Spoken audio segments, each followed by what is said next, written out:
Hello, everyone, and welcome to another episode of Canned Air, your tribute to pop culture. I am Jeremy Colley. I'm Jack Doherty. And joining us today to talk about his new film coming out, it sounds like early 2025, The Comic Shop, which, I mean, look behind us. Look behind me here. Look at what we've been talking about all these years. A movie that happens in a comic shop right up our alley. We welcome writer and director Jonathan Bowen to the show. And boy, we had a great conversation with him. This is going to be an awesome film. It's got an amazing cast. Jesse Metcalfe, Tristin Mays, Trevor Einhorn, Micah Giovanni, and cameos by Eric Roberts and Carrot Top. Lots of names in this. Lots of names. Yeah. So I'm very excited to see it. And once again, we had a great talk with Jonathan, not only about this film, but about his coming up doing movie reviews about Star Wars. We got on a Star Wars tangent there. Hell yeah, we did. We went down the rabbit hole like crazy on that. Yeah, this is one of my favorite kinds of conversations where it's not strictly to what's written. It just kind of goes all over the place while everyone's having a great time. So hope you really enjoy it. But before I turn you over to our conversation with Jonathan, we got to remind you, don't forget to find us on all of our socials listed above and at the website right here, which we'll be going more into at the end of the episode. But until then, let's just turn it over to our conversation with Jonathan Bowen.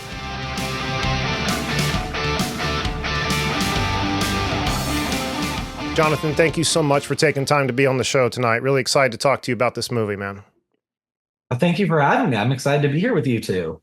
Yeah. This movie, I mean, we talked a little bit before we started here. It sounds like we're going to have a great conversation this evening. But, this movie looks freaking awesome, right up our alley, as anyone can see, right behind me here, or has listened to our show for the past decade. We love our comics over here. But before we start talking about the film, I kind of want to jump back to your beginnings. One of the earliest things I could find about you was that in high school, you started reviewing movies, and you did this all the way through college, over 600 films. So I'm curious, obviously since high school, you've been interested in film. What kick-started that, and can you tell us about these reviews? Yeah, so I think sort of what started it a little bit is I had gotten into writing in general. And so it was one of those things where I really kind of taught myself how to write. And so I'm sorry, it sounds so bad, but it's just, I kept having it happen in classes where the English teacher would say, you kids should already know this. You should have learned this last year. And then finally one summer I was like, okay, I guess I'm just going to hear this every year. So I might as well just teach myself because I don't know. Right. I should have learned it. Someone should have taught me, but it didn't happen. So let's just figure it out. So I started doing some freelance writing because it was kind of during the .com, the whole bubble with that. Mm-hmm. And you wouldn't believe there was just money out there for just nonsense. Like I wrote an article on John Woo one time. I wrote another one Ridley Scott and Gladiator or something like that. And they'd pay you like $75 for these things. It was like a paid song. So I thought, this is fun. And I was still 17 at the time, so I actually had to have like my mom sign the contract with these companies. But it was good money, and it was so funny because some of the stuff it sounds so gee whiz now, but there was one where they paid me to write an article about like how to shop safely online because that was like a big concern back in 2000. Sure. Oh yeah. Especially for the older generation, like, I'm not putting my credit card in this thing. I mean, Christ, I'm not even the older generation. It took me a long time to get over that, that hill. It really did. So I was a very brief article too, and for some reason that was when there was problems. I think the .com situation because I did get paid, but it took them about a year to pay me. So in the meantime, I really I got into writing reviews because I'd also done, I was a contributing editor for, I don't know if you guys had heard of Suite 101 back in the day, but they had, Suite 101 had like a bunch of different sections of the site. So, anything you could want to know about, like maybe there's a comic section and mine was the Hong Kong action movie section. And the pay was terrible. It was $25 per month. And I was expected to write one review each week. So, wow. You're clearly not being paid much. However, that roughly paid for the movies that I got from Hong Kong. Like I would order them directly and I would get like a huge bulk sent because the shipping was the most expensive part, not the actual movies. Right. So the way I made it work is Sweet 101 is non-exclusive. You just had to publish it there first, but it's still your writing.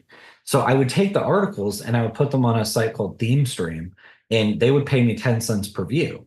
So I made way more on ThemeStream than I ever made on, the Sweet 101 thing.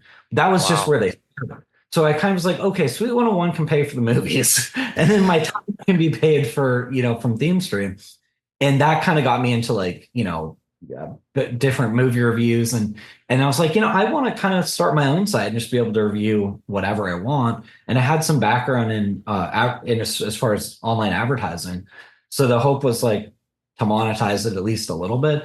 I wasn't doing it for the money, but like, I was like, it'd be nice to make a couple bucks. Sure, yeah. Absolutely. And I never did. It was a ran at a loss the whole time. I think the best I did was about 200 people per day, like visiting. It's, okay. Yeah. It was all right. But it was kind of fun. I was really close to being a tomato meter critic.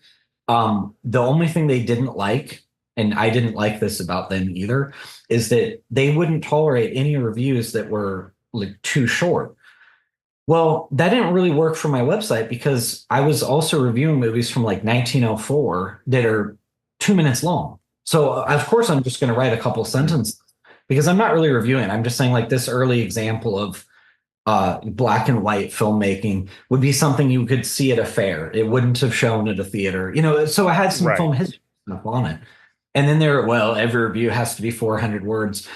I'm like, it kind of sucks to have to delete content just to, like adhere to your little guidelines. And before I really got to that point, I really did start thinking in my mind, like, well, I want to be a filmmaker one day. How is this going to go over when I just called this movie the biggest piece of shit I've ever seen in my life? Like, what if you're the production designer for that? Not even the director, Yeah. Maybe everybody knows it's horrible, but what if they don't? Yeah. And I did get one guy. I got one angry guy, and it was still honestly one of my favorite experiences that I think I've ever had on the internet. So I had written this review, and it's I don't even want to say the name, but like I'll just tell you basically it was a faith-based movie, and it was about a guy who time travels forward. So it's like the 1800s, right? And he travels to our time. And as soon as he gets there, I mean, and this movie has the worst acting I've ever seen in a movie. And he's all wide-eyed and people are kissing on the park bench. Oh my God, they're not married. And he's just freaking out over absolutely everything. So this is terrible. That's terrible. Our whole society is terrible because it's not in line with Jesus or whatever. Right. And already I'm in the theater just kind of like, oh my God, this is an embarrassingly bad movie. And the theater's decently full. Like, and what made it even more cringe is like all the time, like every minute or two, you would hear the whole theater go, amen. Oh, Amen. wow. Really? So I'm like sort of looking around like, is this like a church convention in the theater or what? Sure sounds like it. Yeah. But okay, I mean, hey, you know what? They're enjoying it and I'm not, so it's not the movie made for me. That's okay. So I write this review and I think I was pretty fair. Like I was basically like, the acting in this is really over the top. It's looks like a high school production when it comes to that. And, I kind of skewered it for just not really having a very interesting plot, not really going anywhere. So fast forward, maybe it was a while, probably a month, maybe 2 months. And I get an email and it's about this review. So I'm like, okay, this should be interesting. I don't get many emails. Sure. What do we got? I pull it up and it's the director of the movie. Holy shit. And he's pissed. And he's got like 2 pages of like why I'm wrong and why the acting is so great and he's never seen better acting and blah, blah, blah. So I sort of respectfully, I'm like, first of all, I'm like, wow, that's crazy. Because here I am like a college kid and I got the director sending me an email. And there was a lot of lessons in this though, because I sent him back very nicely and just said, I'm sorry, like I can understand how reading my review would not make you very happy, but that's how I felt. And that's my take on your movie. I kept Amen. it, yeah. Honestly. And so he sends me back like another long email. And this went back and forth like probably 5 times until I just ignored the last one. Wow, really? He And just wasn't having it. he wasn't having it. And I think for Can't me, take criticism or something. Jeez. yeah. And there was a real lesson here for me. And I thought to myself, boy, when I'm a filmmaker, don't be that guy. Like, if somebody tears my movie apart on the internet, they're entitled to their opinion.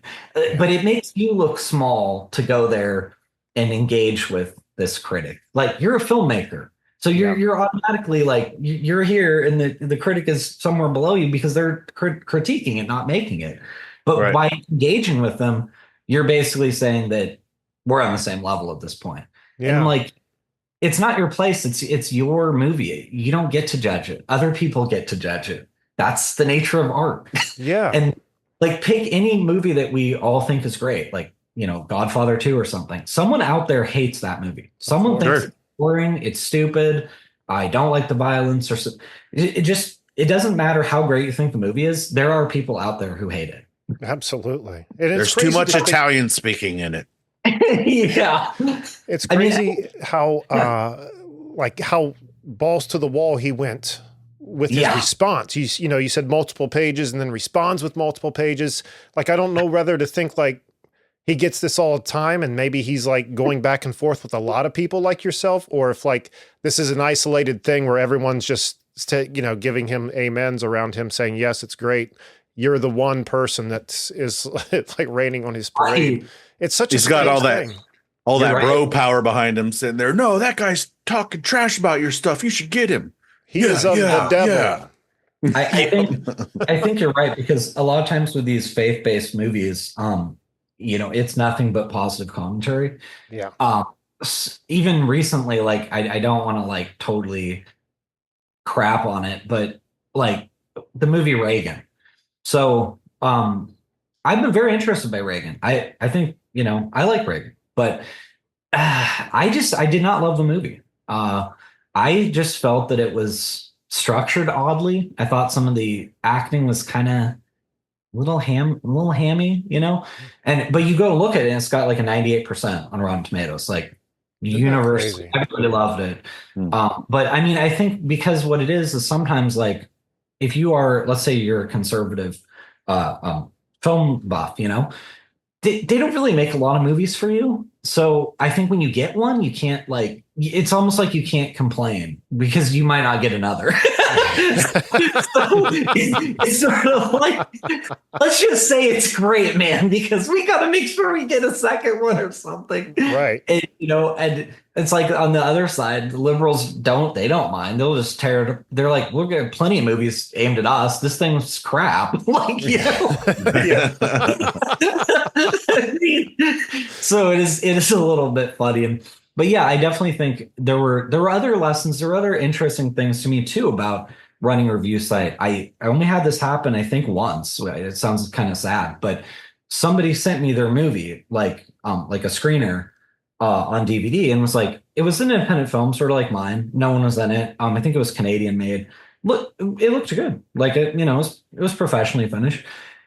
And then I felt weird about it because I was like, dang, like I hope this movie isn't terrible, because the fact that they sent me it, like I really don't want to tear it to pieces. I mean, especially because I'm like, in my mind, I'm not a real critic. I ran a review site on the internet. Like, and I know nowadays that is what most of the critics do, but back then it's like, hey, I'm not New York Times, Wall Street Journal or something. I'm just a guy, So I thought it would just be so mean if I just tore this thing to pieces. But then it's like, you feel kind of like, am I selling out though? Like, don't I owe it to myself to be honest about the movie? And so thank God I saw it and it wasn't bad. I think I gave it like 2.5 stars, but like, I'll be honest, I think it was a 2-star movie, and I threw in the half star. Half star of pity. Yeah. Kind of like it's out of 4 stars, so I gave you like most of the way there, Yeah. like that's as much as I could do because it wasn't really like good, but it wasn't bad either. Yeah. It makes me wonder, like the professional critics, because you hear things like, I don't want to, speculate, but certain studios, flying critics out to be on set, meet some Sure. people, have a nice little experience, and then down the road when they're reviewing it, boy, it'd be really nice to be invited back to the next, Yeah. Oh yeah. certain studio's movie. So I don't know how much that goes on, but I can sympathize and see how it would be harder to give a bad review to something that Yeah. they've been nothing but nice to you. Especially in the case you're describing, you're used to anonymity when saying all this stuff, and somebody's sending you their film. Yeah, that's taken away. Yeah, it is. It's weird. They never sent back after that though, which that's very professional. I only could find, like, this is so sad, but I could only find one review online of my first feature, even when it's not out on streaming right now. It's the deal ended, and so we're actually in the process of getting it back up with the. But at the time, yeah, I could only find one review, and it was a good review. I think it was 3 stars out of 4. But then he specifically like called out my lead actress, and it's such an interesting situation because she got nominated for Best Actress twice and then won one of those, like at festivals. I obviously think she did a good job because I directed it. So I got what I wanted out of her performance. I had a lot of people be like, "Oh, she was great. Where do you find her?" And then other people just absolutely hate her. And like my best friend, like he's kind of a dick. He doesn't even make any sort of pretend that, hey, good job with that. He's like, yeah, dude, she sucked. And I'm like, okay. And I'm trying to explain to him, I was like, I know you think that you're criticizing her, but like, I'm the director. So if somebody sucked as an actor, that's actually a reflection on my directing ability. So that's kind of what you're saying, is that I didn't do a good job. But what I can't, it's been a long time since I did that movie. So I don't, I'm not exactly positive what's going on there, but I think some people don't strike other people the same. Like there's certain actors almost where some people are like, yeah, they're a great actor, and it doesn't jive with someone else. Oh yeah. In her case, like she's playing the character very much like a ditzy valley girl, and I think so some people they think that's like bad acting.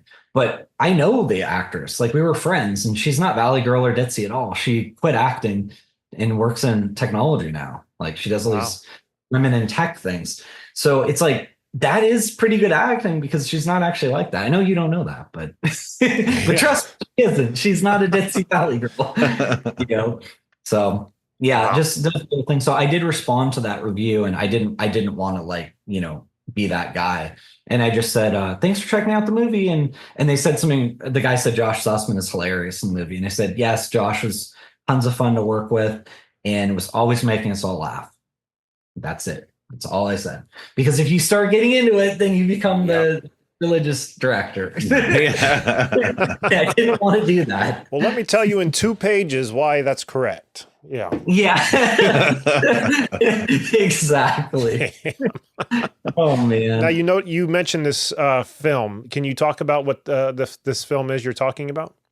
Oh yeah. So my first movie, Allison Fans, and I saw that trailer. Yes. Yeah, like the premise of it, I actually came up with while at some film festival with the 2 actors who end up being in the movie. We had done a short film together, The Devil's Matchmaker. And then we kind of embarked on this journey to do the feature, which honestly, it started as a short. And then it was my lead actor who said, this is good what you have, but I think you got a feature in here. I think there's a feature in here. You just need to spend some time and like dig it out. And I was like, part of me is like, oh, that's a lot of work. Now I had to write a feature script. Great, Let's go film the short. So the basic concept is that these 2 move to Hollywood, and they're each trying to make it in acting. And her career starts taking off like right away. You know, she's gorgeous and Yeah. she's talented, and everybody just can't get enough Amy Allison. And his career is going absolutely nowhere. Like this guy couldn't get arrested, you know, like it's just brutal. And he's got student loans, he's got credit card debt and all this other stuff. And now he also feels frankly kind of emasculated because she's having to pay the bills. He's not making any money. So he's this total loser. And his girlfriend, his much prettier girlfriend in some ways, is, you know, paying all the bills. So he kind of gets this idea where he's like, you know, I could launch a fan site about my own girlfriend. I mean, I wouldn't tell her about it, but like, and he justifies it to himself. Like, well, no, I would really be helping her. Like, it's not creepy because like someone would make a fan site, right? Sure. I mean, she's getting Sure. So like, why not me? I mean, and then he also kind of figures it out like, well, I also have got my friend Pete, and Pete's kind of like a wannabe paparazzi guy. He's like a hobbyist photographer, really, who is actually kind of creepy. And like, you know, I know where she's going to be. So I'll tell Pete like, hey, she's getting a pedicure at 4 p.m., you know, over in Hollywood or whatever. Oh, she's going to be at, you know, this premiere at this. So he's scooping all the photos because he knows her schedule. And if he doesn't, he'll ask. So, you know, it kind of goes on like that, of course, as you can imagine, until she does find out and is not pleased about it. You said this one is not on streaming yet? It's not yet. It was streaming for a while. It was on Hulu, it was on iTunes and like Amazon, all that kind of stuff. And then, yeah, kind of without any sort of notice, the old distributor sends an email like, oh, like, so yeah, we're terminating the distribution agreement. And I'm sort of thinking like, why? I mean, it doesn't cost any, it's already on iTunes. What does it matter? Like, yeah, it's still there because if you purchase a copy, you can still go download it. So yeah. I don't really understand what happened there, but ever since then, we've been trying to get it back. And that actually leads us a little bit into the comic shop because that's how this whole process started, is on Amy Allison Fans. So what had kind of happened is the producers had, you know, really generously agreed to work on this little movie, and they were coming off of a $10 million film with Anne Margaret, Cedric the Entertainer, and you know, Christina Ricci was in All Star in Love. And then I just couldn't believe that they were going to help me out in this little $250,000 tiny thing, you know. So what I did is I gave them 48% of the movie, and they worked for free. And I thought that was a pretty good deal because like if we never make any money, then they don't get paid. But if we do, like, it seems fair that they should share in the winnings, you know? Absolutely. Right. Yeah. So that was not a problem. The problem became when we didn't make money, and then I'm trying to get it now back onto streaming, having mostly lost touch with the producers. Like we'd check in every couple of years, maybe, or something like that. And as far as they were concerned, I was probably like, you know, dead up in Portland, Oregon, like working on my stupid corporate videos. So I was out of the industry in their mind, you know? Right. So I needed to reach them because I needed to get them to sign over that 48% because I couldn't even get a final check from the old distributor. Oh, wow. They said, well, we need some proof that, you know, you're not the only one who should be paid on this. And I'm like, well, I am, because I haven't recouped my investment. So I am the only one who needs to be paid. And so trying to track them down, it's very hard. Like if I come to you and I'm like, hey, dude, this isn't going to help you at all, but can you please sign this document? Just like, you know, just do me a favor. And then you're like, yeah, cool. Like I'll totally do that. Like when I get a chance, which becomes like never. Yeah, and so I would send emails like, hey, did you get a chance to sign it yet? I'm like, please sign it. So finally I get them both to sign it. And I think I was calling one of the producers, Scott, about basically getting this thing back up. Like now that I have the full rights or whatever, how do we get this thing up there? I don't care about making money on it. It's embarrassing. This is like at the time, this is my greatest achievement, is having directed a feature film. Right. And it's, if somebody asks, where can I see it? You're like, I mean, I got a Blu-ray. You want to come over? Like, you know? I mean, that's about the only place, you know? So then the producer, and you want to talk about just crazy timing, Scott's like, this is Saturday. And he says, hey, if you want, I'm going to be in Vegas next week. I think it was like on Tuesday or something. And he's like, do you want to grab lunch? And I was like, yeah, absolutely. That'd be really fun. And so it really wasn't supposed to be a business lunch. It was really just like, how are you? Catching Like, up. Yeah. yeah. How have you guys been over the last 10 years since we worked together, And it turned into a 4-hour lunch. My wife is a great sport. She came along also, which I'm glad she did, because it was kind of weird. Like, we sort of got together just after I had finished my first movie. And then I feel like her, this sounds bad, but her impression of me wasn't really exactly like I see myself. I've always seen myself as like a very hardworking, dedicated guy. And sometimes my wife will be like, well, where's all that? Like, I haven't seen that. I'm like, okay, though, I did a movie. I've written a couple books. Like, I had straight A's in school. It just happens that when we got together, I was kind of burnt out. And yeah, I might have done a little bit of drinking and playing video games a little too much, like, and I run my own company. So like, I'm really not accountable to anybody. I feel like this conversation happened on the tail end of you explaining to your wife why you're coming home with that Millennium Falcon behind you. Right. Yeah. Thank God I already had that, because I don't think that would go over very well if I was to buy that now. Yeah.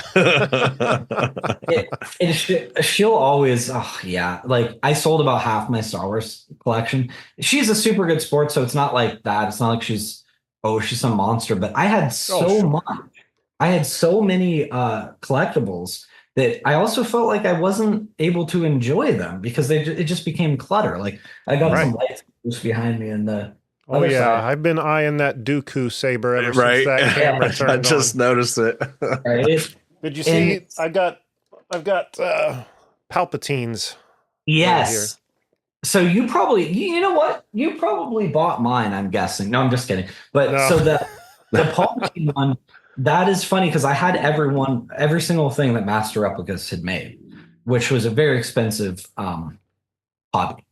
And it became sort of, to me, a little bit silly, almost like, okay, I've got Luke's A New Hope lightsaber signed by Mark Hamill. I have Luke's Empire Strikes Back lightsaber. Like, technically they should be the damn same thing, but they're not, because they're slightly different. And then it's like the Return of the Jedi one. And I'm looking at these thinking, like, do I need 5 different versions of really the same lightsaber pretty much? Like, no. And so what I did is I sold what I call like the lesser half of the collection, which, no offense, that was the Darth Sidious one. No, I get it. but it was only because it wasn't signed. I liked this. But I kept sort of the rarer pieces. And it was a lot of money. I mean, even though that was the cheaper half, I think I got $28,000 for what I sold. Holy shit. So you're like a real deal collector, not like me that just collects garbage and then hopes it gets valuable. Yeah, well, it was really funny because you know how parents are. I don't, or maybe that's just my dad. I don't know. But my dad always be like, yeah, well, listen, son, if you like this stuff, that's great. I just want you to understand that it's really about enjoying it. Like, don't expect the stuff that's crap to ever be worth any money. And I'm like, well, actually, my Star Wars collection is appreciated more than the stock market since I bought it. But thank you for that advice. Yeah. Like, that Falcon was $3,000. It was very expensive when I bought it. It's now at least $10,000. Like, wow. Even then they come up so infrequently that, good luck. Yeah. Yeah. And the thing that sucks about it too is like, if you want to buy that at this point, it's got to be a local sale. I mean, so like if I was, I know whoever's buying it is going to be in Los Angeles, almost for sure. Maybe San Diego, outside shot at somebody in Vegas, but that's where the money is. And like, there's so many people in Southern California, they would be like, okay, I can drive. We can make a little fun road trip to Vegas and we'll go pick up the Falcon, but it's not for sale. Damn it. It's like one of those, I like it. Yeah, it takes up a lot of space in the office, but it's gorgeous. So Star Wars is actually kind of what inspired me to become a filmmaker. And so that's part of continued loyalty is really about that. Like it's really like I wouldn't be doing this if it wasn't for Star Wars having kind of ignited that passion. Sure. And I'm very, I'll be honest, I'm very harsh about my definition of a fan. I think it's overused. I think people, oh, I'm a fan, I'm a Star Trek fan, or something like that. And then you're like, oh, what do you think of the new show? And they're like, oh, I haven't seen it. I'm like, that no. Then Like you're not a fan. I mean, Yeah. you're Yeah. not Yeah. fan is short for fanatic. So you can be an enthusiast. You can use the term casually, like, oh yeah, I'm a fan of, like, as in you like it. But to Right. be a fan, like capital, it means you're a little nuts. Like, and I'm a little nuts when it comes to Star Wars. Like, I've seen the movies in theaters more than 300 times and have the Holy tickets fuck. to prove it. And I've seen a Star Wars movie 4 times in the same day, in theaters. I basically live there. It was pretty funny. I did it with a friend, and he bitched out after 2. Wow, that's a collective 10 hours in one day of Star Wars. Which episode, or was it a run of episodes? Oh, you're gonna laugh. Yeah, it was Attack of the Clones. Oh, wow. I thought you were going to I say can Last see that. Jedi like 4 Yeah. times. Last Jedi, like, oh, bro. But yeah, really how it happened for me was the Star Wars special editions.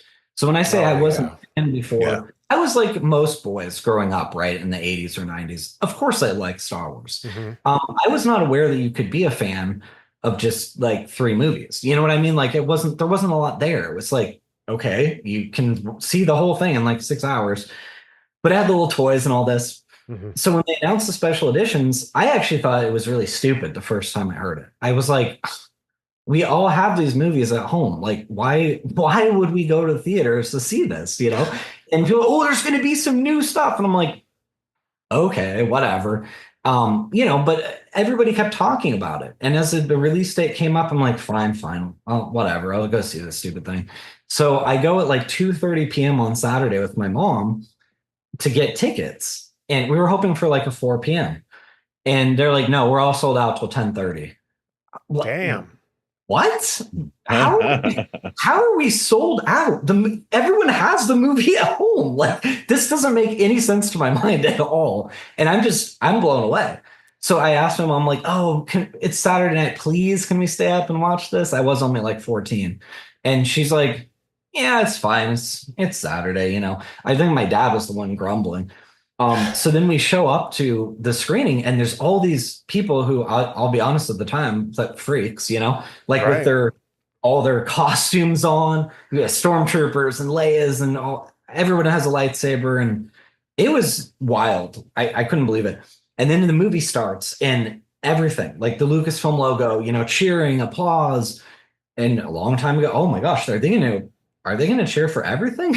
Yeah, Yes, right. they are. Ooh, first appearance of R2, whatever, anything like that. And CGI Dewback. Applaud. Yeah, exactly. And so, like, as it went on, my attitude changed. Instead of thinking this is weird or these people are weird or like anything negative, I thought, wow, like this person made a movie that 20 years later, people still feel this way about. And I thought, that's insane. Like, just think about the impact that you can have as a filmmaker if these people are this crazy about something 20 years later, and it means so much to them. And so that really like left a impression. It kind of gave me goosebumps. I was just like, wow, this is really incredible. Like, it means so much to people. And that I thought was really a cool thing, that it wasn't forgotten, and that if you did something great, that people would remember it. And I had a film teacher kind of spoke to that. He said something, I think it was, if you can change the way people think, you can change the way people act. And if you change the way people act, then you can change the world. And that was kind of like his idea, is that, film is an art medium. And I do think that there is something to that. Like, when I've seen movies about certain issues that I wasn't very aware of, it might have prompted me to, maybe not just the movie, but it might have prompted me to do some Google searching and look into it more. And I wouldn't even say change my mind, because maybe I didn't really have an opinion on that subject. But then after this movie, then now I do. Like, now I know something about it. And I actually would say I learn a lot from movies. It doesn't mean that I take everything that is in a movie literally. It means Right. that I use it as a jumping off point to go to the Wikipedia and like go down the rabbit hole and learn everything I can about whatever subject it was, just if I'm curious about it. Yeah, no, I know exactly what you're Mhm. talking about, man. That's incredible. What a journey through your childhood that inspired you to do all this. And those re-releases were incredible. I remember thinking the same thing as you. Like, why are they re-releasing these films? But at the same time, I didn't care because I was too young when they originally were in the theater. So, like Yeah, now I get to see them on the big screen, I think was my Yeah, big that appeal. was it the big draw. different. It really was. I don't know why I didn't understand that like before, because the ad, even though it sounds like, hyperbole, was so accurate. They showed the little TV and then the X-Wings coming through the TV. Yeah, I remember And it that. said, Yeah. you've only seen it this way. You haven't seen it at all. And I really felt that way because I'd seen these movies so many times. And then I'm looking at this thing in the theater. And also, yes, partially because of some of the work they did. I'm not talking about the really like obvious big additions like the dewbacks, but Right. removing some matte lines. That was a big one. They cleaned up a lot of little elements that you don't really like notice. But I do remember sitting there thinking, this movie is 20 years old? This movie is 20 years old. Like, that looks better than a lot of the movies that just came out. Like, Yeah. So the only thing is you have like the hairstyles. So maybe like Mark Hamill's, Luke's hair is kind of 70s. I don't know. It's a lot of It- that. It's kind of like one of those where like that doesn't really look a long time ago in a galaxy far, far away. It looks more like the 70s. Just Yeah. Well, Very but nice. I don't know. That kind of became the look of a long time ago, far, far away for me. Like when they put out Book of Boba Fett and they had all those like Power Ranger punkers, riding around in all those Yeah. different Right. colored things. I was like, You're right. they need to look like they came from the 70s. Like that's the look Right. here, That's a good point. Yeah, you just lean into it. You're Yeah. like, yeah, that's what it is, so. Yeah. Anyway, Yeah. I am sorry. This is all my fault that I pointed us down a Star Wars foxhole and we just all jumped in head first, man. That's I what love we it, did. but I'm sorry because Right. I've got to talk to you. We both do got to talk to you Yeah. about the comic shop, man. This again looks fucking awesome, but I don't want to explain it to the people. I'm going to let the director and the writer do it himself, if you would. Sure. Yeah, so the basic idea with the comic shop is got a guy, Mike, and Mike owns the comic store, but he's really he's been beaten down by life. He's kind of apathetic about it. He's coming out of the pandemic. Of course, sales aren't very good. People didn't come back after the pandemic like he had hoped they would, and it was already tough times just surviving. And Mike didn't want to own a comic store. Mike wanted to be an illustrator, a comic illustrator. And this was kind of his plan B. And now even the plan B looks like it's going down the shitter, basically. So then he meets this young guy, Brandon, who's in high school. And Brandon really wants to be an illustrator. He's a big comic fan. And at first, Mike's really grumpy, but Brandon kind of like softens him up. And, these two become unlikely friends. And I guess the best way to put it is Brandon's optimism and his youthful exuberance sort of rubs off on Mike a little. It's kind of like, why don't you give it another try? I mean, it's not too late. And so that was really actually the big message of the movie is that it's not too late to pursue your dreams. I mean, just because you've been on another path, it's better to start doing what you want in your 40s than to sit there at age 80 and go, oh man, like, wonder what would have happened. Yeah. So that's really that the movie's supposed to have like that kind of message, like go for it, like take control, go after your dreams. It's what's that quote? It's never too late to become what you might have been. Yeah. And so that's the really big one. As far as if you don't mind me mentioning like the inspiration behind. Go for it, man. No, yeah. So Mike is kind of an amalgamation of a real life guy who was named Mike. I probably should have renamed him, but if you're out there, it's not an offensive thing. It's a great honor. So I knew this comic store owner for many years, and he was great. Like we kind of became friends. I even took him to a Blazers game. Like we had one of the luxury boxes, but he liked his alcohol. And even at the Blazer, Oh. he drank way too much. And he started like, I was 10 and he started pointing out like the boobs of the cheerleaders. And, oh, look at this set of knockers on this, you know. No wonder Mike was so cool to a 10-year-old. Yeah. Yeah. Dad doesn't it point was, out boobs. yeah, it was, he was a character and it was kind of embarrassing because, you know, my dad's like, who the fuck is this guy? Like, and my mom's like, it's the comic book store owner. And like, that should mean something, you know? Like, Right. that's what? Who cares? So basically as the years went on, Mike went from, he was there every time that I came in each week or every couple weeks or whatever to like, just not really being there. But it was clearly still his business, same name and all. So I would ask, where's Mike? And, you know, usually, oh, he's busy today. He'll be in tomorrow. I don't know. They just made up excuses. Finally, one time, one of the employees was honest and was like, just pointed and was like, he's across the street drinking at the tavern. And I'm like, okay.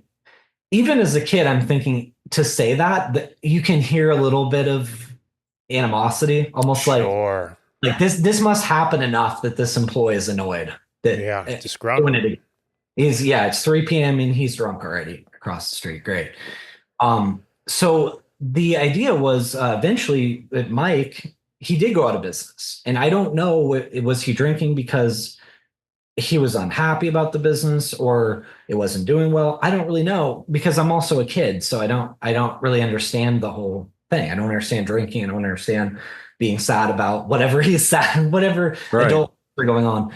So this movie was almost my attempt to not only like comprehend what was going on with Mike, but also to write him the happy ending that he didn't get in real life. I mean, I'm not saying that he's a miserable person. I'm just saying that this store failed, and I'm sure driving for UPS wasn't like the dream. I assume, you know. Mm-hmm. So it's a decent job. No offense to UPS, but like maybe not everybody's dream forever.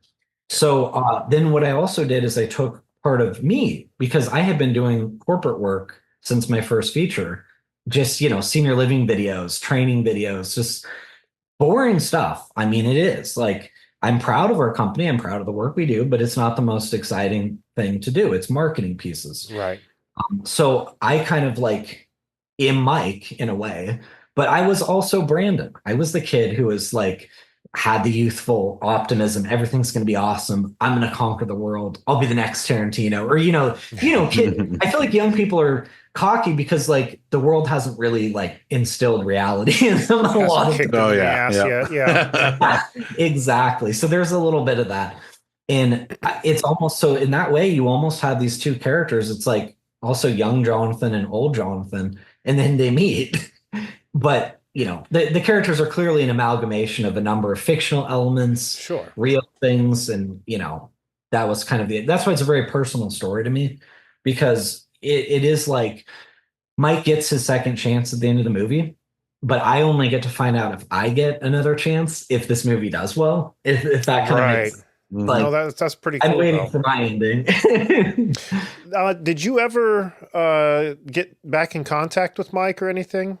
You know, I tried. I wasn't able to find him, which is frustrating. I think it's probably because the name is so common. It was like Michael Lewis. Oh, I don't know if yeah. it's Wow, yeah. but yeah, I mean, and I don't know. I even knew the name of his store. The weirdest part is one of the stores that we scouted here in Vegas, it has almost the same name. It was so weird. Like I think Mike's was Cosmic Comics and Cards. And there's one in Vegas that's like, I think it's just Cosmic Comics or something. It's very similar. And so when we were scouting, I was just like looking up at the sign, like, whoa, this is weird. Yeah. Definitely reminds me imagine. of being a kid, you know. And I don't know if you guys went to comic stores much, but it was sad watching like one by one, they kind of went out of business when I was a kid. So it was neat to see here in Vegas, there are a number. I don't know, maybe there's about 12 or so. We never had so many that we could watch them go out of business growing up. Yeah. Like there were just a couple sweet spots. I knew where to get them. And thank God they were always there. Matter of fact, still are now that I think about it. But yeah, I can imagine because there's still stores out there struggling. Right. Yeah. It's a tough business. And I think it probably takes somebody with a lot of passion to want to do that. Yeah. And, our character he just doesn't have that passion. It's like, this is the backup plan and he's kind of made it work, but now he's, it's like that midlife crisis thing where you're thinking, is this it? I mean, this is the rest of my life. I'm just going to own a comic book store and this can't be it. Just find yourself going through the motions pretty much. Yeah. And I think he does what a lot of us do too, is we take things for granted and we think things are really lame that like actually other people don't think are lame. Like when my wife tells people that I own a video production company, they're like, "Oh, that's so cool." And I'm like, it isn't though. Like it's old people videos and like it's not cool really. But like they think it's cool. And so I think that's like there's a little bit of that with Mike as well, because I don't know about you guys, but when I was a kid, I thought, man, this guy has the life. Like imagine your own comic book store. What could be better? And here's my dad. It's like, he made a lot of money in his life and doing real estate, like commercial real estate. So apartment buildings, senior housing, and things like that. But like, I didn't care. I thought what he did is boring. Of course, yeah. Trust me, even as an adult walking out of a comic book store, I think, wouldn't that be cool? Wouldn't that be absolutely. Yep. Yeah. Right? It's just, it's cool because it's like, oh, this is like all my stuff. I mean, until somebody walks in and buys it. But even then, I can get another if I want. Exactly. You know why? Because you own a comic book store. Yeah. Exactly. And then the discounts they get, I thought, wow, that would be cool too, right? Because they pay like wholesale rates for, new comics instead of whatever markup I'm paying. What is it now? I get $4 for a basic comic. Yeah. Wow. At least 4 to 5. It's insane how expensive they've become. That's crazy. Yeah, I bought some. So part of Mike's character too is he's into indie comics. Like he's into the kind of smaller stuff. Part of it is that he just is a contrarian and he's grumpy. So I feel like I like him already. Yeah. Yeah, like he kind of feels that like the whole Marvel DC thing, those aren't like the real comic fans because they just saw the movies and then that's what. So he's kind of a gatekeeper in a way. Like he wants you to pick out like artist driven comics, not that corporate crap or whatever. Right. So right. He's just grumpy. Whereas Brandon likes it all. Like he likes the indie stuff, but he does no problem with anything. He just likes comics, just likes reading. So that kind of fueled me to have to go to a comic book store, being now somebody who doesn't know much about comics, because that was pretty much my youth, Right. And I went to them and I was like, this is going to sound really weird, but I'm working on the script and I really need you to like point me in the direction of what you consider like good representative indie comics and like of all types. Like, don't just give me like one thing. Like, give me weird, give me, ones directed at different people.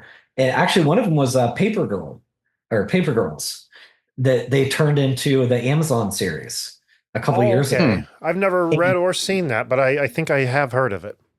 Yeah, so it was kind of funny because I read this one issue and it was neat. It was well written and I didn't think much of it. And here I am trying to go get indie comics, right? And then a couple of years later, it's like, ooh, Amazon has acquired the rights to, and it's going to make this a series. And I'm like, well, all right, so much for that being an indie comic. Gotta jump fast. Yeah. Yeah. I know, it was really funny. And so that was fun for me though, to do the research for the script and kind of get that chance to delve back into some comics. And my wife got a couple too. Like I didn't think she would get anything. And she's like, I think I'm actually going to buy a couple of these ones. And I'm like, really? Okay. She's sweet. Not really a comic girl, but yeah, and I think that they are so much fun too. Like when we were shooting the movie, we had the cast and crew were like just looking at the stores, and they would be like picking things up, and they were like, man, like maybe I should get into comics. Like everybody has that appreciation, I think, for like, wow, this is, these are a lot of effort to draw this, and it's kind of neat. It's a neat medium to tell a story. Right. And I think there's a lot of people too who, like kind of like you were saying, they just have the mentality like when they hear comics, their mind immediately goes to capes and spandex and over the Right. top dramatic and, good guy, bad guy, not thinking about all the different possibilities there are out there, with like these, like, I think of like image books or, Yes. Yeah. variants or, stuff like that. I don't, maybe variant isn't independent, but you know what I mean? Stuff that's not mainstream, that's telling stories other than capes and tights. Right. Yeah, and that was my first introduction was Image Comics because Yeah. it was such a big deal in the industry. I was there right at the start and it was like it was huge news. Like all these major amazing like respected artists are leaving and they're all seven of them, I think, right? Are going to Yeah, found Rob Liefeld and wasn't Jim Lee one of them? I can't remember who the Yeah, other five, Jim but Lee. they were Todd rolling in that cash. McFarlane was one of the bigger ones because he stuck around. A lot of the other ones left eventually. But of all things, what kind of got me into it, I mean, you're gonna laugh because what a weird small world we live in. So my parents were touring a house, not because like they wanted to buy it, although they pretended that way. It was because we were building a house and they wanted some like architectural, inspiration. So they were like, oh, yeah, let's go take a look at houses. I mean, that's kind of fun, anyways, right? So when you go take a look at a house, the owner is almost never there. Like it's almost considered rude. Like they're showing the house, we'll leave. My wife and I will go grab some coffee or lunch. And it's pretty annoying when it's showing like 3 times a day, like Yeah. leave the house a bunch. But of all things, the guy was there. And of course, my dad and mom, being old and all this, have no idea who he is. And they bring me home a stack of Spawn issues 1 through 5. Oddly enough, not signed, where I'm like, do I have to like tell you parental units that you should have asked him to sign them? But it was Todd McFarlane's house. And so I was like, Wow. yeah. And so I'm like, of course, they're like, I don't know. His name is like Odd MacFarlane or something. I didn't really get it. And so I was like, my oh my God. are you telling me you guys just met Todd McFarlane, had no freaking idea who he is? Like, like I couldn't believe this. And so then of course I got into Spawn pretty immediately. Yeah, I would say so. Damn. I loved it. I mean, I was like, wow, this is so well drawn. Like it's so detailed. I really liked the story. I thought he was just a cool character. I mean, at least at the time, Yeah. Oh, yeah. And then they did such a great job on the toys. I collected a lot of the toys because the paint jobs was unlike anything that I had seen. Yeah. Any of those McFarlane toys are incredible. I've got some just not on display right now. They really are, yeah. And so that kind of was my indie comics. And nowadays, I don't know. Is Image considered indie or is it too big now to be? I don't think it could be now. But I mean, as far as looking at, the company names in a comic book store, that's probably the closest without jumping to like your local wall of, local comic creators trying to, I don't know. Is there something I'm missing? I guess, what about Boom? Like, they're not independent. They're, No, they're all cartoons, like TV cartoon type stuff. Pretty much. I would say Image is, like you were saying, the closest to independent without being actually being independent anymore. Yeah. Yeah. So I'll tell you something else. I haven't mentioned this really publicly, but it's kind of interesting and comic related. So one of my dad's best friends, if not even maybe his best friend, is Mike Richardson. And this is relatively new. Like they're not super long friends. They've been friends for about 10 years. Mike Richardson is the guy who founded Dark Horse Comics. Oh, wow. Behind the Mask and, all that kind of stuff. Yeah. Mike is really nice. He's extremely tall. He's about like 6'7". And my dad has another friend, Mike Erickson, who ran for Congress up in Oregon. And so we actually call him Short Mike, even though he's like 6'3". He used to play football. But like he's Short Mike because the other Mike is so tall. Right. So Mike Richardson was actually at my wedding about like 5 years ago, gave a very nice gift. Thank you, Mike. And, I see him from time to time. And his story is kind of a lot like the comic shop, oddly enough. Like, Really? if you read the Wikipedia, which I'll be honest, I didn't do until after I made the movie.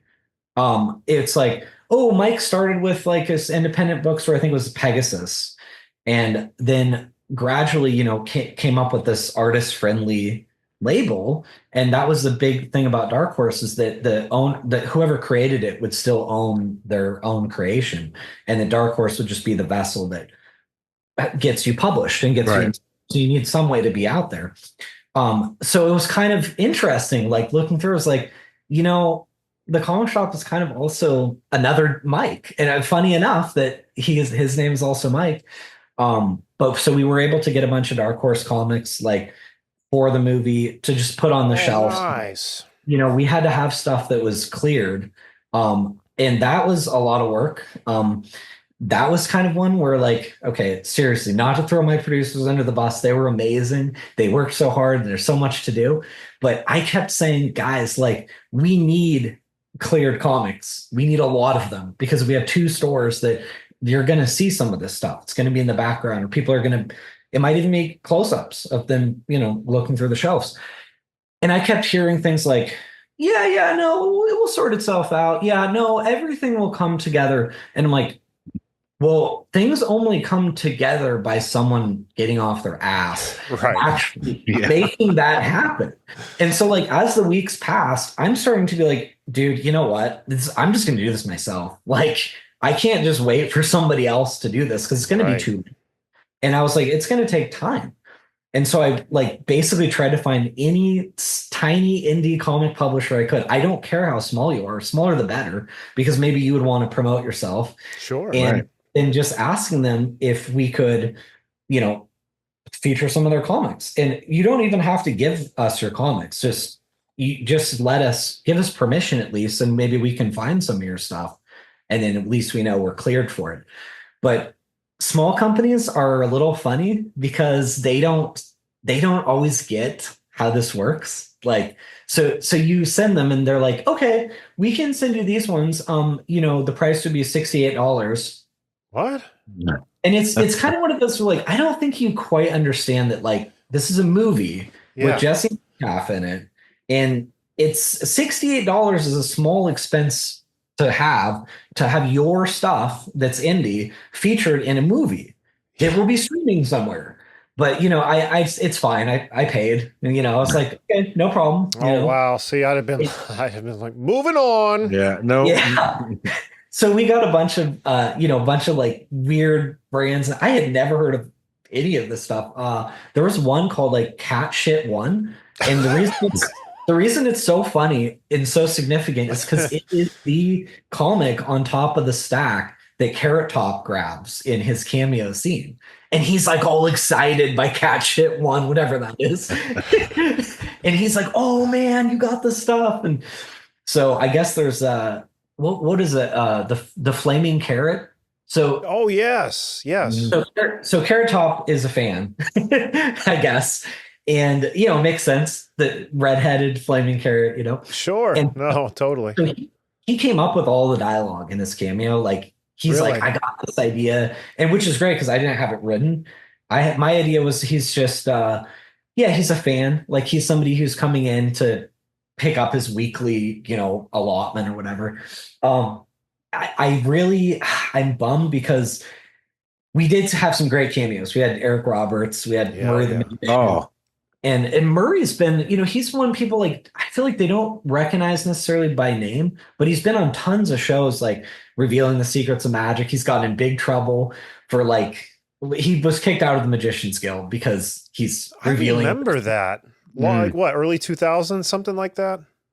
Yeah, and he got kicked out again, a year ago or something? Like, I mean, this just doesn't learn. No, he's like, I don't really care. Like, he got so many views on his YouTube and whatnot, and he's a really nice guy. We actually went to see one of his shows a couple months ago, and he's always been really supportive of the movie. Like, he always likes the Instagram posts that I make, and just the nicest guy. Same with Carrot Top, Scotty. I ran into him at Italian restaurant a couple months after filming, And, I come up, he's like at the bar and I was like, Scotty? And then he's like kind of looking at me like, who the hell's this, Yeah. And I was like, Jonathan, the comic shop. And he's like, oh, right. Yeah. Okay. He's like, how's it going? We just had a little talk and I was like, he was so much fun to work with and so easygoing. I bet. You just never know because, I mean, you hear stories about like all kinds of people with certain level of fame or money and no, could not be a nicer, like more down to earth guy. I had to ask him the most awkward question. We had kept putting back getting this establishing shot of the parking lot at sunset. I really wanted this shot, and each day was like, well, we'll get it tomorrow. We're too busy today. And so basically we got, we paid the price for that because then the final day was the Carrot Top cameo. And I'm like, I am so sorry, Scotty, but is there any way we could ask you to wait like 15 minutes? Because we just want to go grab this establishing shot. And so we're basically telling them we're going to go film the parking lot instead of filming your scene. And it was like, it was kind of funny because I feel like I had talked about this with the DP and the first AD and whatnot. And they were like, yeah, bro, you feel free to ask him. I'm not going to go ask him that. All right. So, but he was really cool about it. He knows how filmmaking works. And he's like, yeah, sure, no problem. I'll just be chilling. And so that was really nice. And Murray, of course, the other funny one is that was the only day out of 15 that we went overtime. And of course, it had to be on Murray's day. So he was waiting around for us to finally get to a scene. And by the time we got to it, I think we had 30 minutes left in a 12-hour day. And I'm like, oh, this is just a nightmare. Like, well, we've got to get through this fast. And worse than that, he had a show that night. And so I think his show was at 11:30 and our wrap time was 10. So he stayed overtime, not like, thank God it wasn't long. It was like 11 minutes or something. But even so, I was so stressed because I thought he's going to be like, guys, I can't stay. I have a show. Like I'm contractually obligated to do that, But he was also really nice and we nailed it. And it's like, okay, of course that had to be the one day we go over, but The long tension day. you guys feel like when you're trying to meet deadlines and trying to work with carrot tops and whatnots. Yeah. Damn. I know that is one thing too, is with filmmaking. I mean, I honestly haven't talked to enough directors probably to know what everybody thinks about it. But like, it is one of those things where after the fact, when you're done, you're like, oh man, what a good time. Yeah. We had Eric Roberts and we did this and it was just so much fun. But like, no, it wasn't. Like, as you're actually doing it, every single day ends and you're like, I fucking hate this. I'm never making up. This is absolutely miserable. Like, I've heard that before. Yeah. It's just like, why would I have voluntarily decided to do this? Like, I don't have to wake up tomorrow at 5 a.m. Who made this schedule? Yeah. And the first day was 4:15 in late November, so it's like dark for hours yet. Yeah. So I'm like showing up in this dark parking lot. Like I can't even tell who's here. And not to mention I don't know most of the people because I haven't met the crew yet. I've just met the top department heads. So it was just like such a weird start to it. And I think that as you do it more, it does get to be like you understand like the way it's going to go as far as, you're not going to sleep enough. But like, I just think if people say it's actually fun, I think that's kind of a lie, at least as a director, because I'm sitting there just worried and nervous about everything. And something is always going wrong. Yeah. I think the producers they were really good about, they've been here before, So when stuff goes wrong, they're more calm. They're like, we'll get it sorted out. Well, and I'm sitting there going, will we? Like, I mean, I hope. Yeah. Like we had issues on day one. And then we also, no thanks to the stupid Vegas park rangers who we had a permit to film on the road that we were filming on, but they're like, well, you don't have a permit to park in the parking lot that you're using. That's the forest service his freaking parking lot or whatever. And so luckily, because we started so early, we already finished filming by the time they tried to kick us out. We were just like, oh gosh, okay, no problem. We'll be out of your hair. We're just gonna leave right now.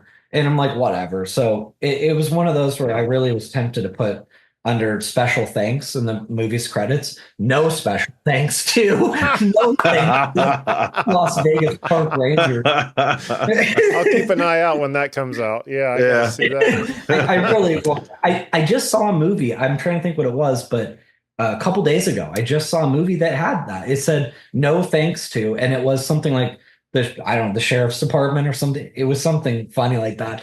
And I'm like, I'm doing that in the next movie. We're definitely we're gonna keep a naughty and a nice list. And the naughty list, you're going in the end credits. Thank God you had your shit filmed though by the time you walked up though, because that could have gotten really difficult, really quick. Yeah, the first movie we didn't. We had the same situation.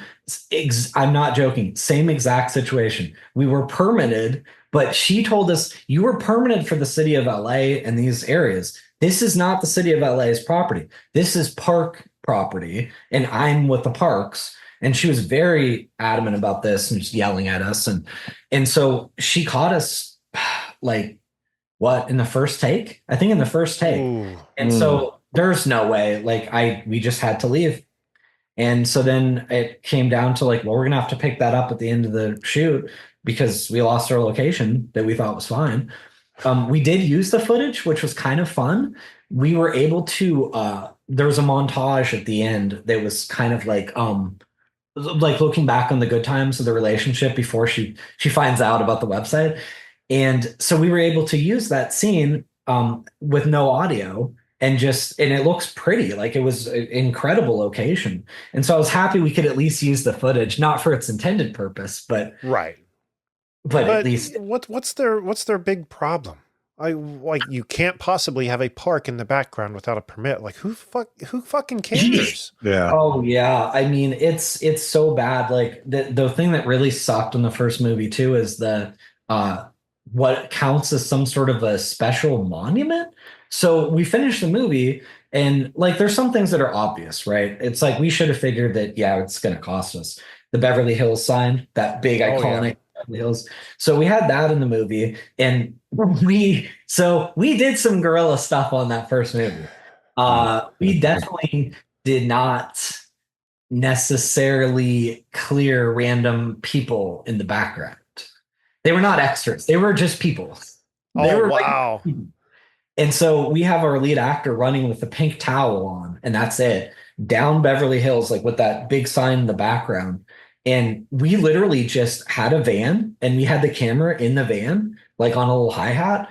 And then we just opened up the van. We're get out there. And then he runs out there in his pink towel. Everybody what the fuck is going on? We're do it quick. We got to get the shot. And so then we're driving alongside him as everybody's what is going on here?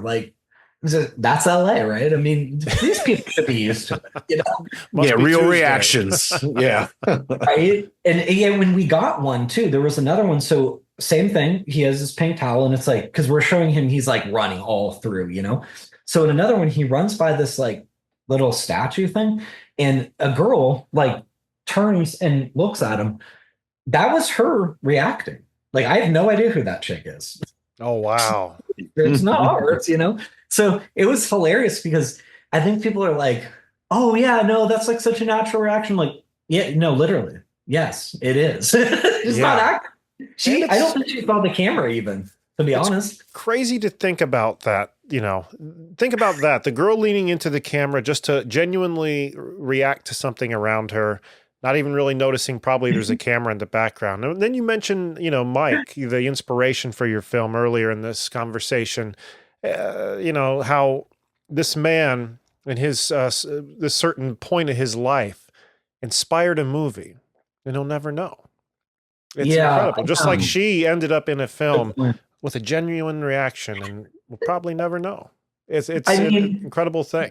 It is so funny because I often think about that. I'm what if one day this chick goes to stream the movie She's just trying to watch like a cute romantic comedy with her new boyfriend or something. And then he's like, "Is that you?" And then, can you imagine? Because then he's thinking that she's being self-serving by having chosen this movie. Yeah. Yeah, really. Did you think I wouldn't notice you? Yeah. So then there he is like, right, no, you just randomly chose this little budget romantic comedy with absolutely nobody in it but you happen to be in it. And you're supposed to, you expect me to believe that's just coincidence. Okay. Yeah. No, I had no idea. You may have ruined somebody's relationship, Jonathan. Yeah. The ultimate troll job, like the accidental troll. It takes years to pay off, but the payoff is so worth it. So worth it. Yeah. Oh, I know. Like, well, we were thinking of something like that the other day too. I was like, man, this would be like an epic troll, but it's something that would take so long to do. Yeah. It's probably like not worth it. And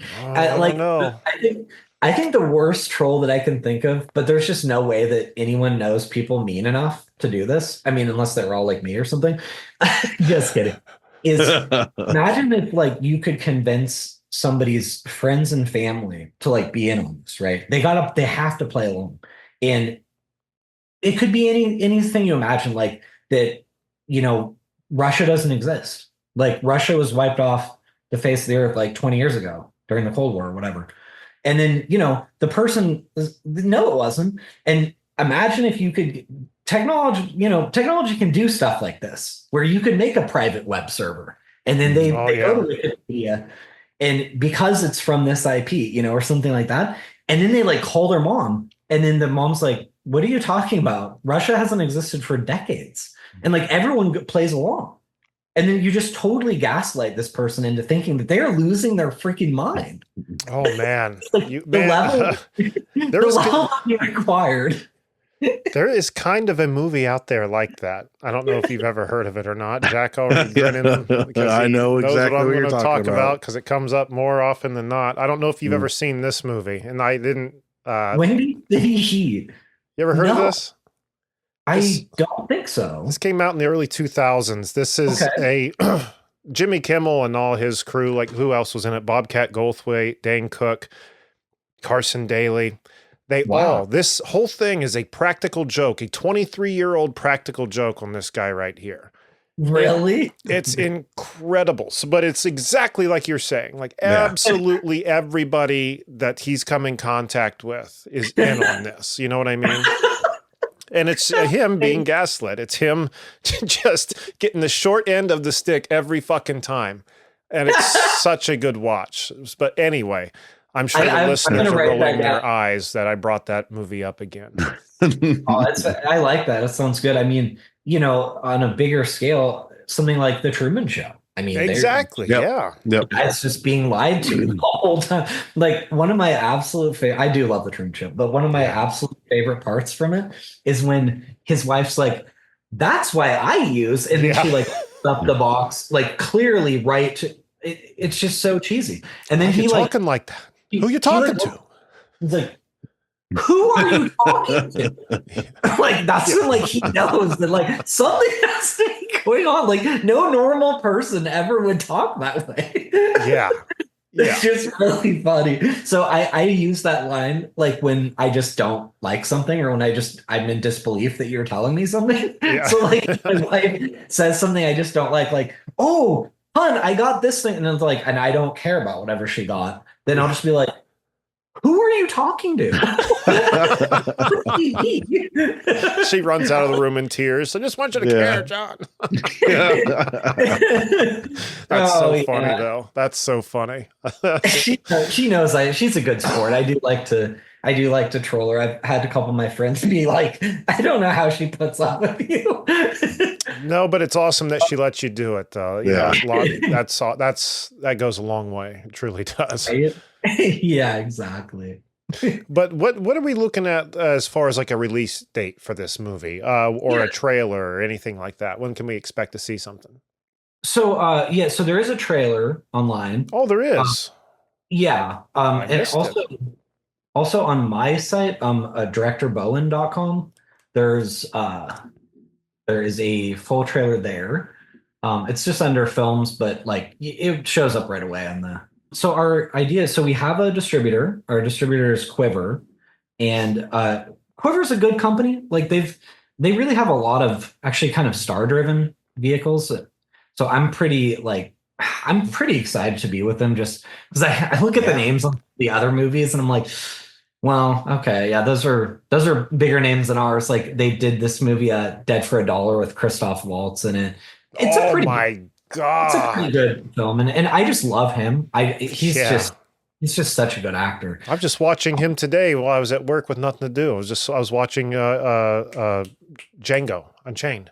Oh yeah, yeah. He's so good in everything. Just the delivery and oh man. But yeah, so their process right now is kind of yes, they're supposed to be getting us a streamer, but like I don't think that they're actively doing that right this second because we're still making delivery. So it's something that you just wouldn't believe unless you've been down this road because I'll be honest, I don't understand it all, but it'll be like a 4-page long list of deliverables. And it's things that I don't know what that means. Like the metadata for what? What are you talking about? Like it'll just be like random things. And the other things make more sense, like contracts with the actors, just to make sure that everything is like legit, right? Music clearances, cue sheets. We had to pay for closed caption because that's something that nowadays like everybody pretty much requires. My first movie, actually, I have to do that too because that wasn't a thing 15 years ago. You didn't need closed caption. Now it's required, so I'm gonna have to pay the same guy that we used for the comic shop to do a closed captioning on the first movie, in which Quiver has tentatively agreed to also pick up, which is great for me because I would love to get them both out there. Yeah. Our guess is that we're probably targeting like March, April. Oh, wow. Nice. So of course that will be up to the streamer. I know that when they pick these things up, they probably have an idea like we've got a hole in our schedule here. And Netflix, for instance, is really good about it. Like they pretty much have a movie every week. It seems like, I mean, I'm not saying they don't have more, but they have at least one movie per week that they were behind or required or something like that. So that is the biggest question we get is when can we see it and where can we see it? And the where, I mean, today's marketplace is so funny, isn't it? I mean, I'm sitting here like trying to watch these couple movies because it says it leaves Amazon in 2 days. And so I'm basically like watching these movies. And then like 2 days later, I'm such an idiot because all that happened is it left Amazon and it's on Hulu, which of course I also have that. So like really no hurry. It's a total artificial sort of hurry. You got played, Jonathan. Yeah, they got you. I got played. The one that's really funny to me, I don't know why I find it funny because I don't think anyone else does, but there's a movie called Lesbian Vampire Hunters on Amazon. I've heard of that. With the title like that, I kind of feel like I have to see it, but I haven't seen it. It's been on my wish list. So what happened with this stupid thing is it says like last day to see it, but I was being hit with like 20 Lionsgate movies that were also leaving Amazon. So I just didn't get to it. And then I noticed that it disappeared off my list. Sure enough, makes sense, right? But about 8 days later, it was under newly added on Amazon. So like to me, doesn't that make you wonder, was there some sort of like negotiation still taking place here for this Lesbian Vampire Hunters? Wow. Either that or they're just like stirring up the pot, maybe this is like just like sunk to the bottom. Nobody's, aware of it or thinking about it. Let's take it off and put it back like it's new. Maybe having it on like the new top 10 movies or whatever might generate new It'll interest. be seen a little easier. That's my guess, but I'm probably way off because I'm not in the industry.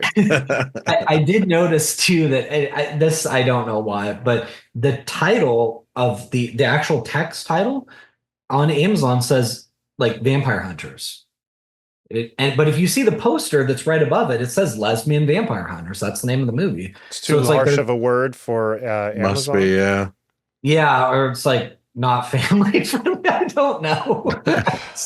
I mean, I got to see this movie now. That's like all when they replaced suicide with Unalive. So what do you replace? What do you replace Lesbian with then? Yeah, that's actually one of my favorites is when, like let's say your sports team gets their ass kicked and you're like, oh, that game makes me want to unalive myself. It's like we all know what so you're saying, easy. Jonathan. We all know what you're insinuating. Exactly. We won't get triggered. I love those kinds of things, or things where it's like taking no responsibility for something. Like, well, some mistakes were made, some things were said, and I'm like, well, no, you said those things, you made them happen. Yeah. Like some things are said. Oh my God. But yeah, I can't wait till we do have an actual date for the movie, and I'd love to have you guys see it and see what you think. I am so open for that. Yep, so really open fun. for that. However that has to happen, just let us know. We will definitely do that. And maybe, when we get a date for release, we can get you back on, maybe pump it up a little bit more too. And I would love to do that. Watch and review. I don't know though. Well, this is goes back to our conversation earlier. Right. I was going to say, I'll be kind, but then I was...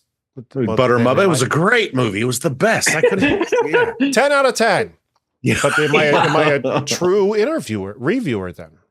Right. You're like, I'm not saying it's a total piece of shit. I mean, there was redeeming things about it. Like, I mean, you had a camera, I guess. There were some comics in it.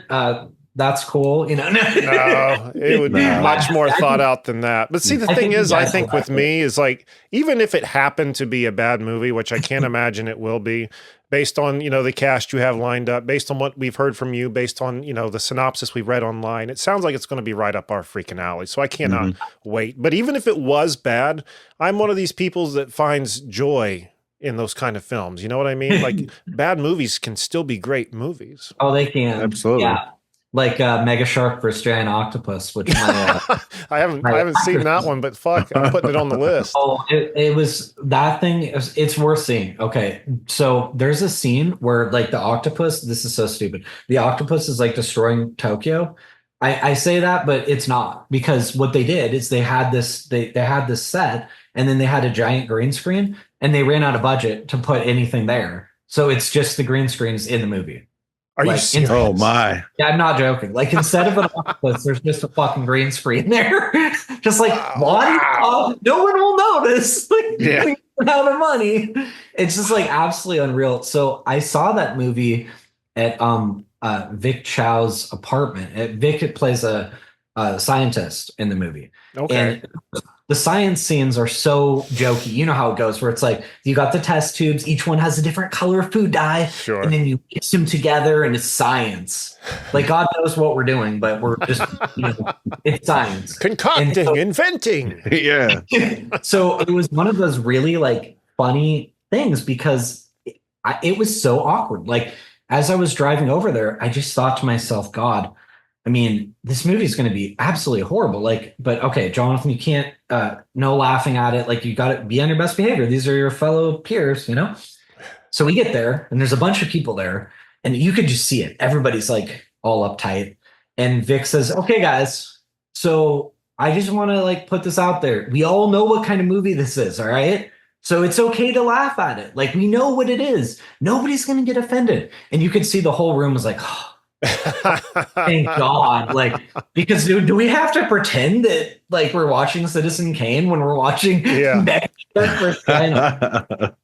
the cinematographer was there too, and I think he did a hell of a job. They filmed that movie in 10 days, and it's kind of a crappy movie, but it's actually pretty damn well lit. And when he told me that they had 10 days to do this thing, I was like, man, I think you kind of killed it. It's not your fault. The script is terrible. The movie didn't, really, it didn't have high aims. Let's put it that way. Wow. But you're right. Sounds awesome, though. Yeah, those kind of movies can be kind of hilarious to see. They're so bad they're good, Yeah. Yeah. Sharknado, I guess. There's another one. Oh yeah, I can't wait to see your film though, man. Truly, and I hope you don't take me as classifying it as a bad film. 'Cause that's not where I meant my No, not at all. statement to go at I think you all. guys will like it. I think we will too. Again, Yeah. let's see all of this over here. Yeah, I think we're already there. And your cast, man, you've got a great freaking cast too. I don't think a majority of these people would sign on if they thought it was a crappy movie. Yeah, absolutely. I mean, the cast is really a strength. Like even Micah, who plays Brandon, we just got so fortunate to find that was a huge part of the movie. Is we've got this young actor, and he's got to be good because he's the co-lead. I mean, it's Jesse, Metcalfe, and Micah. So just landing on him, and that he's so just seems like the character. Like he's just so believable. He just seems like that's got to be the way he is, but absolutely not. So that was really fortunate. I think if I could say one of the highlights of the film, as far as what I am most proud of, it is the acting. Absolutely, the movie just has really good acting. Like Jesse kills it, and I was a little nervous about that because I hadn't seen Jesse a ton. I'd seen him in John Tucker Must Die. Of course, I knew who he was and all that.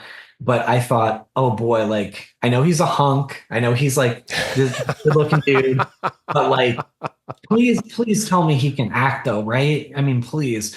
And then I started watching all of his when we cast him. I started watching everything he had done, and I about halfway in, I had a smile on my face and was like, yeah, this guy's a really good actor. Like all these movies aren't necessarily good movies, but he brought it in every one. And I could see, I was just like, this guy can really act. He needs to be given more of these opportunities, more of these meaty things. And it's probably like, I'm sure the actresses feel the same way sometimes, that if you're so pretty that sometimes you don't get the meaty role because it's like, you're just so pretty. We'll just put you as hot chick or whatever. And kind of like Megan Fox. Right. Right. And for Jesse, a lot of the times, like, oh, he can be the hunk. He can be like the love interest or whatever. I'm like, he can be anything. He's a really good actor. Like, just give him opportunities to shine and he will. And he really brought it. I mean, you never know what you're going to get, right? When you get your name actor, they could just be collecting a paycheck. I mean, they could be just sitting there saying, I got to do something. I'll show up and do this movie, but I don't really care about it. Instead, he shows up, he's got the script in a binder, he's got notes all over every page. Things are underlined, like the way he wants to put them, how he relates to the material. Like I could see on the margins, he would have reminders to himself, like, remember the time when, so he's trying to relate to the character. Oh, wow. Wow. And he really like spent the time and energy to understand this character and be able to like become him. And I appreciated that so much because I just don't know that you're going to get that every time out. Like I've had experiences where an actor who wasn't even a name showed up having not read the script. So that makes my job ballsy. Yeah.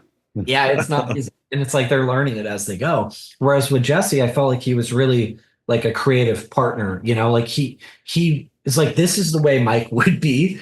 And of course, yeah, maybe we argue about it a bit. And I know sometimes the crew thought, oh, Jesse's being mean or something like that. No, that wasn't ever the case.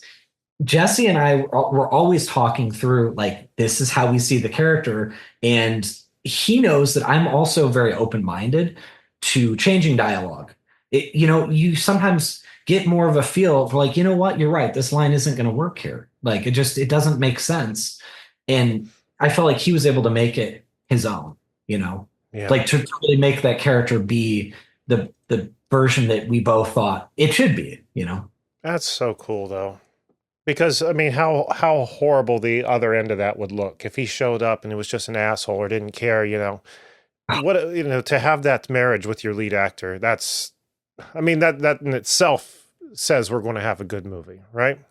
Yes, you're right. It is because it's a team. It's a partnership where if the other person doesn't really care, you can't make them care. But I think, I don't want to speak for him, but I think he took the role because he saw it as an opportunity to shine, to do something different than what he usually does, and to be able to kind of put his full talents on display.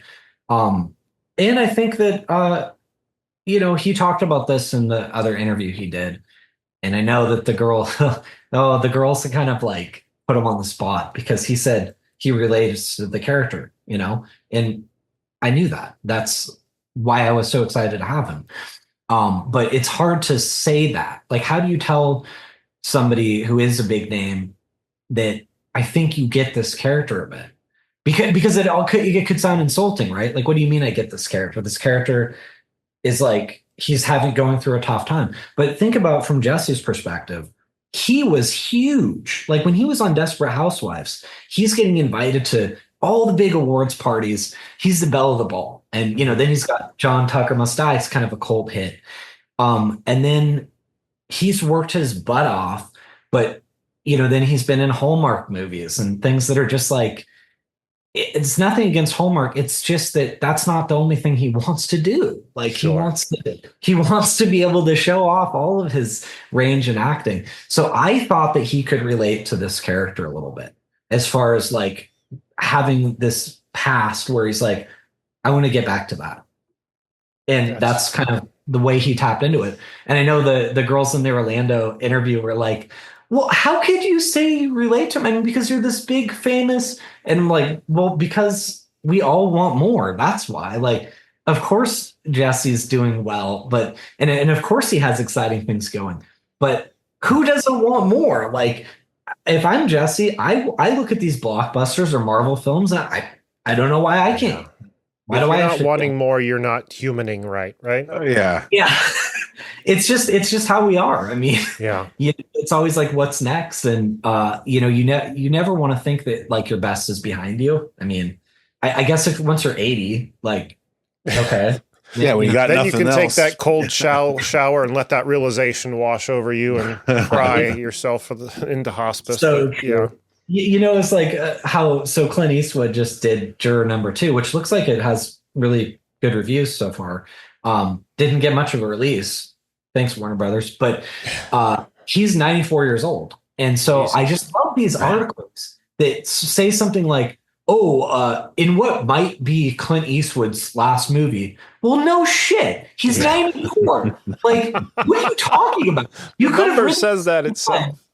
Yeah, like you could have written this line for the last 15 years and it wouldn't be wrong. I mean, any movie could have been his last since he turned like 80, but but it just seems like such odd journalism because of course he hasn't said that. He hasn't come out and said, yeah, this is my last movie. You're just basically nicely putting it that he could drop dead at any minute. Oh yeah. By the way, he'll be dead very soon. They just want to be able to say that they called it. Yeah, we knew that was going to be his last one. Exactly. It's a crazy thing. But I bet you that production was working as fast as they could, buddy. They were using every minute they could, I bet. I can't imagine. Like, as much as I wish that could be me, like, I would love to direct a movie and live till I'm 94. Sounds great. But it is so hard mentally and physically that I can't believe it. I'll have to be honest, you guys will laugh, but I turned 40 on the set of the comic shop. I was in the second week, basically. Not exactly how I imagined spending my 40th birthday, but whatever. But in some ways it was kind of cool because I thought, well, the alternative is turning 40 and still not having directed another movie and just kind of it's a milestone birthday, and then there you are thinking, wow, am I ever going to do this again? But I remember during pre-production just thinking to myself, like, God, I hope it's still in me. The last time I did a movie, I was in my 20s. Like, I hope my energy level is high enough, and I know how it goes. It's like it's 4 hours of sleep a night. That's what you get. And so then when you hit the weekend, you try to catch up a bit. And the producers, like one of their favorite stories of me from the first movie is I just told them, probably slightly grumpily, that it was like, guys, I know we have a lot ahead of us. And we got to edit this movie, got to finish it off. But I said, when we wrap production, do not bother me, do not call me, do not contact me for 48 hours, or at least the next. Sure. leave me the next day. And I remember that day I slept until about 7 p.m. I woke up, obviously starving, and I went and got dinner, and then I went back to bed at like 9. Wow. Wow. So tired. And I felt great the day after that. I was like, okay, we're back. Like, this is fine. But Wow. it's too long of like no sleep, and you just become a monster after a while, you know? Sure. I thought you were going to say you woke up at 7 p.m. and then still found that everyone still reached out to you despite your warning not to. Oh, thankfully they really did leave me alone. And so I'm just guessing by the way they tell the story that I must have said it grouchily or something. I feel like I didn't. I feel like I would have said it nicely, but I think it was maybe assertive. It was sort of like, yeah, I've been there, man. I have been there. Like, don't bother me. I have been there so many times. I think I'm saying something calm, collective, and sweet, and then you say it, and the person's like, well, you don't have to be mad. Yeah. I'm not. Don't you think that's funny when you realize it right away? Like, sometimes I'll say something to my wife, and then it comes out, and I'm like, okay, I am not sure why that did not sound that way in my head. Yeah. Like, it totally came out the wrong way. And you are preaching to the choir, dude. Can I try again? You're like, let me give that a second go. Yeah. But by that time, it's far too late. You're already at shit creek. Yep. Right? Yeah, because you meant to say, oh, they're right there on the counter. And instead you said, they're right there on the counter. Yeah. Yeah, exactly. The intonation was not correct. There's sometimes that I am surprised by it, but then there's other times like I walk into the bathroom, look in the mirror, and I'm like, "Whoa, what's your fucking problem?" You know, I just have like the resting bitch face sometimes, and I can't help it.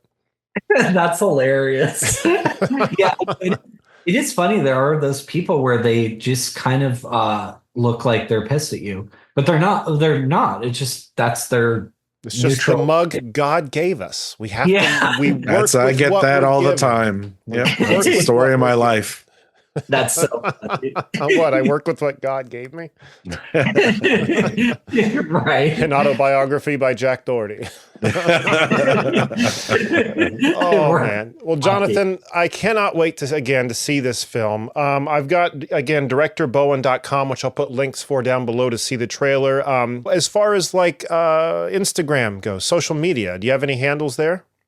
Yeah, so I'm also Director Bowen on Instagram. I try to keep that simple so that you could go to directorbowen.com or just Director Bowen on Instagram. Okay. I don't really, to be honest, I use Instagram a good amount. I don't really use Twitter a lot. And so I really prefer, I have it, and I would prefer that like nobody look it up, because all I do is yell about the Golden Knights and hockey like constantly.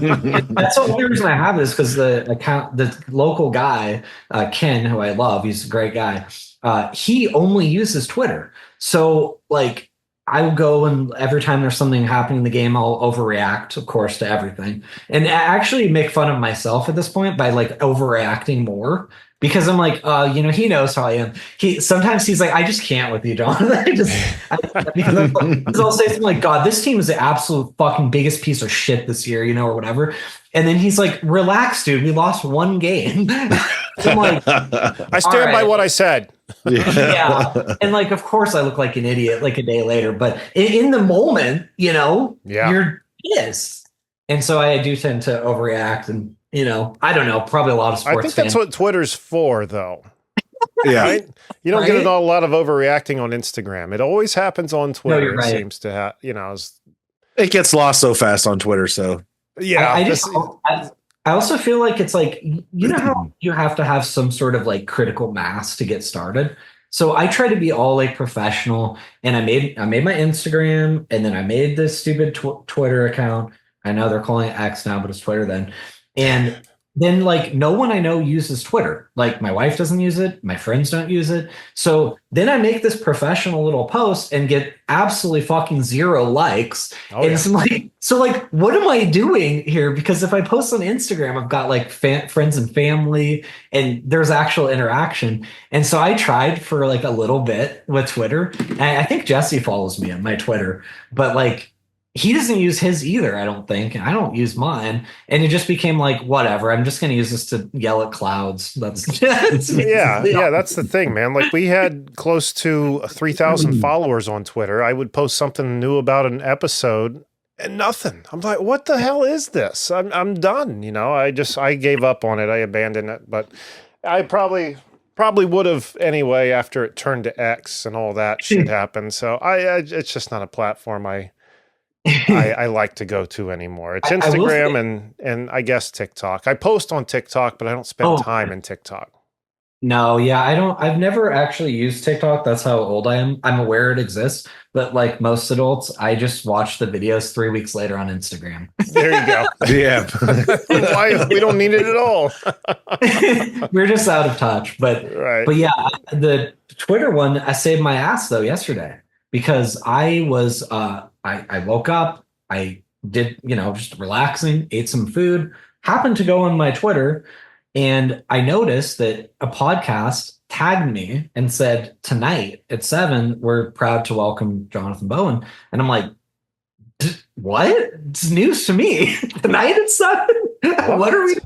And so I like frantically text Laura, the publicist, and I'm like, so what? Am I on something at 7 tonight? And she's like, oh my God, I'm so sorry. Like that never made it onto your calendar. And I'm like, well, it's a good thing I went to Twitter because I would have just missed this thing and not even been aware of it. Wow. And I had neighbors coming over at 4. So it was one of those from like, well, we are going to have, a couple drinks. So hopefully they can deal with the mildly intoxicated. If I've found out anything in over a decade of podcasting, alcohol makes for a good episode. Yeah, that's probably a good point. That's true. Maybe next time you come back on, we'll all sit here and have a drink as we talk. There you go. Yeah, we'll have our bottles out. A bottle in one hand and a lightsaber in the other. Exactly. Yeah. That's right. Well, John, man, thank you so much for taking time to be here. This has been so much fun chatting with you. I can't wait to do it again. And I can't wait to see this film. Yeah, thank you so much for having me. And I'm really looking forward to you guys being able to see the movie. Me too, man. Me too. Really so yeah, let's keep in touch, please. Okay, let's do it. Yeah, I'd love to come back after and have another episode where, everyone's seen it. So that'd be great. We definitely will, man. Yep.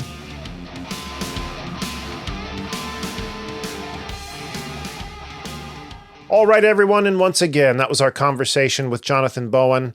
I hope you enjoyed it as much as we did. That was a lot of fun. I cannot wait to get him back in the future. And I think next time we get him back, we ought to include like a segment where we just talk about something not related to a project, maybe Star Wars. Yeah, I could pick his brain about some of the Star Wars stuff. He seems like he knows his shit. And yeah, as many times as he's seen some of those movies. Damn. Yeah. So I think that would be a great time. I should have suggested that with him before we hung it up, but it's just now dawning on me. Thank God for email. We will set that up. That will have to happen. It has to. But until then, we will be keeping our eye out on the comic shop's release date. And once we figure it out, we'll be letting you guys know. And once again, hopefully be getting Jonathan back to talk more about it when it is being released. I can't wait. I can't freaking wait. Same here. Sounds like a lot of fun, especially hearing him talk about, stories that are happening on the set during production. For some reason, that gets me so into anything I'm about to watch. The behind the scenes stuff, hearing stories about how it was made. I love that stuff more than I love the projects sometimes, depending on what I'm watching. But getting to talk to him about all that stuff has me even more excited to see this film. And he's not paying us. No one's paying us to say that. Say any of this. This is legitimate excitement. Want to see this film. But once again, huge thanks to Jonathan Bowen for coming on the show and hanging out.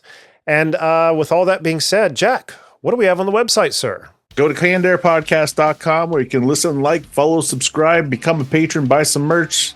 Check out all our social media and some of our videos on YouTube if you're not sitting there watching it right now.